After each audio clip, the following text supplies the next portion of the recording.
Chappell's come from. Just throw the ball to the glove, son.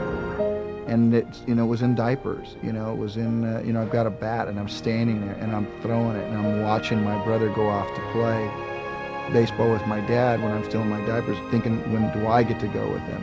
And so it started very early, and it just moved from backyard baseball to Little League baseball to street baseball after school. Baseball just, was played till the sun went down. Today I'm throwing hard, Gus. You and me? One more time? Why not now, Gus? This is between me and ugly. It was about, having expectations. It was about falling short of those expectations. It was about realizing those expectations. It was about hopes and dreams.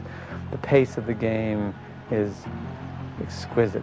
It's really about presenting the game and the natural suspense that unfolds when you are experiencing a baseball game in real time. This is the first movie that's about one game of baseball. And so you are able to get into the spirit, personality of the game, the nuances of the game. It has a lot of elegance, it has a lot of excitement, and it has sadness in it as well. The drama of the baseball is good, but the strength of this movie is this love story. The story is so honest and real, the way it takes you through everything. And I love that it takes place during one game. Kelly Preston really loved this part, and she came in to see us early on and really had a feel for Jane. She felt she knew this character. She felt it was an important role for her to play. They were very well drawn. The characters were very well drawn. But I also felt like there was room for interpretation. And there were certain things that I could relate to, falling in love with somebody who's so famous. Would you like to go to a baseball game with me? With Billy Chappell, he is dynamic, sexy, a star, and yet part of his life is empty. And he's missing something that Jane has to offer. Your ball? Yeah. She's thrust into this other world of screaming fans, and this guy that she is interested in is the pitcher on the mound. I mean, it's all very surreal. Okay. I think probably a better relationship is when they were at the Aspen, when they were in the mountains, and they didn't have the pressure of either world, and they seemed the most comfortable. Great. That was fun. God. My kind of shooting. Nice My kind jump. of scene. Nice jump. I adore Sam Raimi. He's just he's delicate in the way that he approaches you, and yet he is so smart and so completely tunes into what's going on for your character. He will live the backstory with you, he will live every moment with you, and he will pull out and refine your performance. Is this not America? Is baseball not America's favorite pastime? Are you a doctor? That was great, Kelly. Great. Kelly brings the beauty and a level of commitment to this part.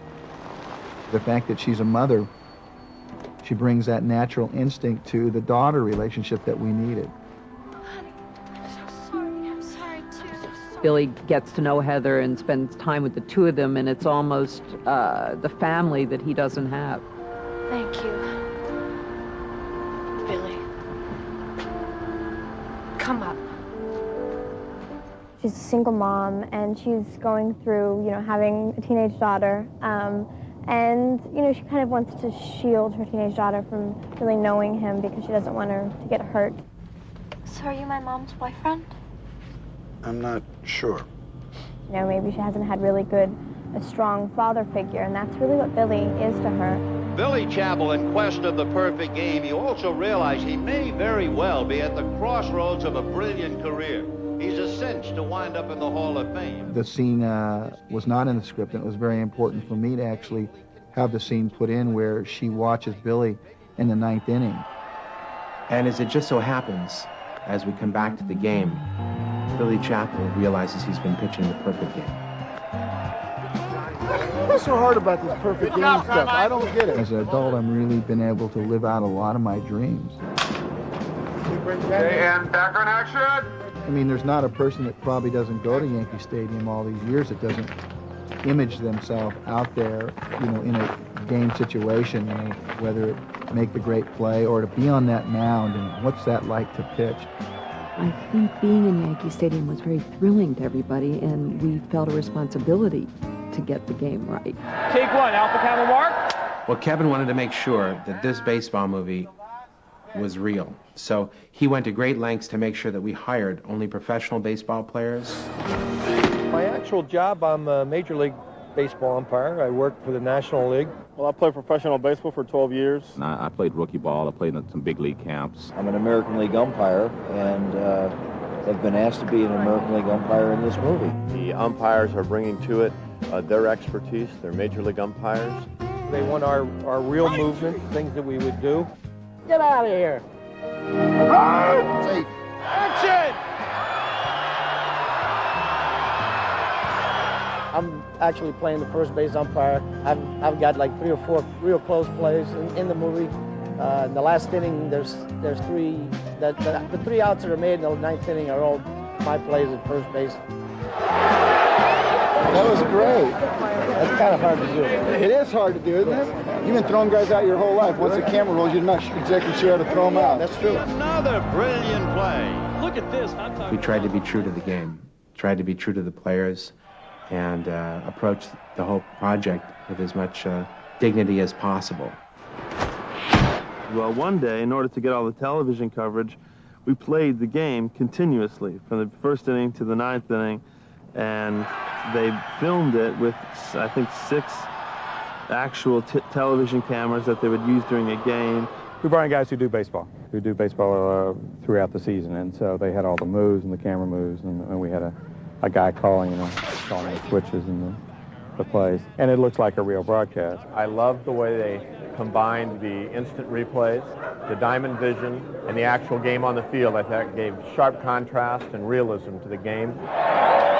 Sam storyboarded every shot in baseball, which turned out to be over 500 shots. And starting at the end of July, before he'd ever been to Yankee Stadium, he began to lay out the shots that he thought would make the game exciting and interesting. I think he's going to be fine with 3 pitching shots and we jam them back to back. Yeah. That's I think all he's asking basically. Yeah, that's what we've got on board. Well, we took the script and then various baseball experts came in and looked at it and fine-tuned it in terms of what was believable and what made the better plays. So what will happen is it will absolutely be a 3rd call strike. So that's going to be the deal, okay?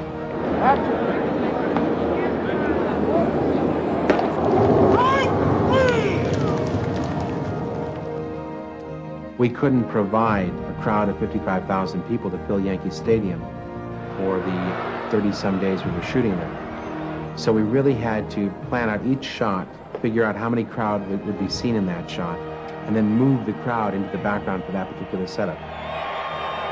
And then everything beyond that, beyond the 1,500 people that we had, will be added through computer enhancement. In there! Gus ends up coming through, scoring the only run of the game, slides into second, slides into home, makes a heroic effort to give back to Billy what Billy's given to the team through all these years. JC really hit his average, and nobody put himself. It's beautiful. It was exciting shooting at Yankee Stadium. When we were there, I couldn't resist it. I thought, when am I ever going to get the chance to be able to run the bases? I thought I had to do it. And I somehow, some way, hit the ball, and it went deep into left field, and I think they were so shocked. I was so shocked, and I made it to second base. In fact, I hit it so hard, the trainer, Augie, said, "Man, that wasn't bad." I said, "Not bad for a girl." He said, "That was not bad at all for anyone." Our crowd became a small neighborhood of New York, a real microcosm of the city. 1,500 people every day came together, showed up there, spent 12 hours a day together, ate together, cheered together on cue, and shivered together when it got a little chilly. It was November, when normally you wouldn't think about baseball in New York. The way it was a remarkable record-setting, warm November, never seen before in New York City history, and we were very lucky. and it comes back again, and that's the cut. Sam has a great sense of humor. I think that was an essential ingredient for a director for this kind of movie, because of all the baseball players, they're not interested in film theory or any kind of like, let's talk about, you know, your motivation or whatever. You know, everyone's worried about performing, you know, coming off looking good. Sam was able to come in and just kind of break the ice and just say the most ridiculous thing and just, you know, keep it light, which enabled everyone to relax and just do what they do best. What am I going to do, guys? Get it on the cage. It's a different approach for me. Not to try and manipulate the audience with camera shots or music or lighting, but to allow the beauty of the game to unfold on the big screen and see if it can work its magic. Yeah! That's really cool. He will make the fateful walk to the loneliest spot in the world, the pitching mound at Yankee Stadium. Players play with their heart and inspiration, and when people say they can't come back, it does something to a certain psyche. Lord. I tell you, one of the big things for me was his prayer on the mound. I thought what was so interesting about the prayer was that he didn't ask to win. You know, he just asked for God to level the field for him. Kevin Costner is the only actor that could have ever played the role of Billy Chapel. I don't think there's any other actor working in Hollywood that could pass as a professional major league ball player. Kevin Costner surprised me. I've always heard that he really takes a great deal of pride in his athletic ability, and he's really performed very well. I took this role because I felt that I could portray this character and give a little bit of credibility to the athleticism that we're trying to say that this particular character has. He threw every pitch in the movie. It's absolutely authentic. There isn't anyone else that did anything from the mound except him. Background action! I mean, he made some amazing plays, like those a couple times when, you know, you're hitting balls and they got professional batters up there and he's throwing against professional batters. It's like, if they hit the ball, you got to be there. He throws a heck of a curveball. You'll see that too. When he needs to throw a curveball, he throws a curveball, and it's a strike. And when he needs to throw a fastball, he throws a fastball, and it's a strike. The last day when I was kind of throwing by myself and I didn't have a chance to hurt anybody, I threw in the mid-80s. And that was good, you know, 43. That felt great. 80 miles an hour is fast, you know. Next time you're in your car and you're going 80 miles an hour, just stick your hand out the window and you feel the wind hitting your arm. That gives you some idea.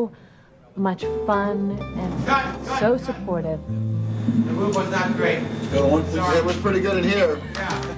Really, I mean, through every nuance of the scene, he's really willing to discover it and look into the reasons for everything. All I've got is my toothbrush and a bathing suit.